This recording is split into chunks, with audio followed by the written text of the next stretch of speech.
భారత్లో చీతాలను పునర్వాసం చేసే ప్రాజెక్టు చీతాలో మరో ముందడుగు పడింది. ఆఫ్రికా నుండి మరో 6 చీతాలను తీసుకువచ్చేందుకు భారత ప్రభుత్వం సన్నాహాలు చేస్తోంది. గాంధీ సాగర్ వన్యప్రాణి సంరక్షణ కేంద్రంలో కొత్త బ్యాచ్ చీతాలకు పునరావాసం ఏర్పాటు చేస్తున్నారు. వీటిని విమానంలో తీసుకువచ్చే అవకాశం ఉంది. అయితే ఇది అంత సులువైన విషయం కాదు. భారత్లో చీతా జనాభాను పెంచేందుకు చేస్తున్న ప్రయత్నాలు ఎన్నో సవాళ్లను ఎదుర్కొంటున్నాయి. ఇంతకీ అవేంటి?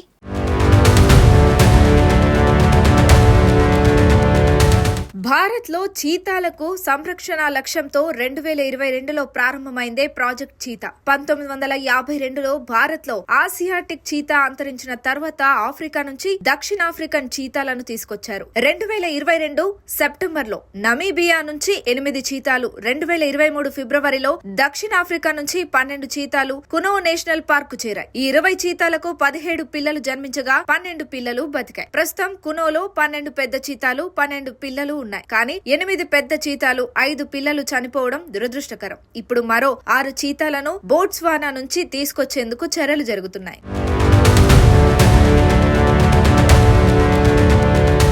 కునో నేషనల్ పార్క్ లో చీతాల పునర్వాస ప్రాజెక్టు కొంత విజయం సాధించింది. 2023 మార్చిలో నమీబియా చీతా జ్వాల 4 పిల్లలకు జన్మనిచ్చింది. ఇది 70 ఏళ్లలో భారత్ లో మొదటి చీతా పిల్లల జననం. ఆ తర్వాత ఆశాగామిని కూడా పిల్లలను కన్నాయి. కానీ ఉత్తర దక్షిణ అర్ధగోళాల మధ్య సమయ తేడా వల్ల చీతాలు భారత వేసవిలో బొచ్చు వల్ల గాయాలు, ఇన్ఫెక్షన్లతో 3 చనిపోయాయి. ఈ సమస్యను అధిగమించేందుకు బోట్స్వానా, కెన్యా నుంచి శీతాకాలపు బొచ్చు తక్కువగా పెంచే చీతాలను ఎంచుకున్నారు. ఈ కొత్త బ్యాచ్ గాంధీ సాగర్ సంరక్షణ కేంద్రానికి రానున్నాయి.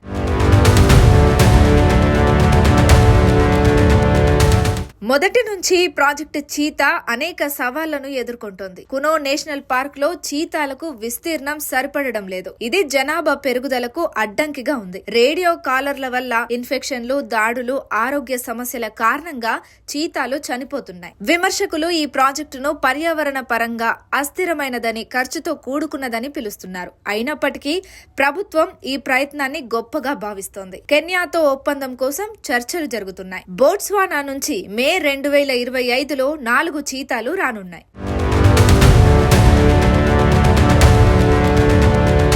ప్రాజెక్ట్ చీతా భారత్ లో గడ్డి భూముల పునరుద్ధరణ, పర్యావరణ పరిరక్షణకు దోహదపడాలని లక్ష్యంగా పెట్టుకుంది. ఈ ప్రాజెక్టు స్థానికులకు ఎకో టూరిజం ద్వారా జీవనోపాధి అవకాశాలను కల్పిస్తుంది. కానీ దక్షిణాఫ్రికా నుంచి మరో బ్యాచ్ తీసుకొచ్చేందుకు సిటీస్ అనుమతి, త్రైమాసిక నివేదికలు పెండింగ్ లో ఉన్నాయి. భవిష్యత్తులో 12 నుంచి 14 చీతాలను ప్రతి ఏటా తీసుకువచ్చే ప్రణాళిక ఉంది. ఈ ప్రాజెక్టు విజయవంతమైతే భారత్ లో చీతా జనాభా స్థిరంగా ఉండి పర్యావరణ సమతుల్యతకు దోహదపడుతుంది. ఈ కొత్త 6 చీతాలతో కునో, గాంధీ సాగర్ లో కొత్త ఆశలు చిగురిస్తున్నాయి.